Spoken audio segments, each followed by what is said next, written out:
MP সাহেব, আমারে high court দেখাইবেন না, আমি মানুষে হাইকোর্ট দেখাই। শোনেন, টাকার বাগটা ঠিক মতন 12 ঘন্টার মধ্যে পাঠায় দিবেন, নইলে আপনার আমি মরণের চুলকানিতে মলম লাগাই দিমু। বাসুরে খেপাইবেন না। কি মুশকিল ভাইরা, আর একজনের মলম লাগাতে হবে। কোন শালারে? ওই টেন্ডার অফিসার রে।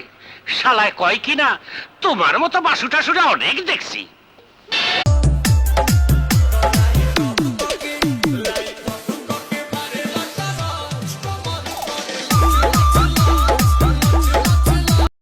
বিয়া করমু বিয়া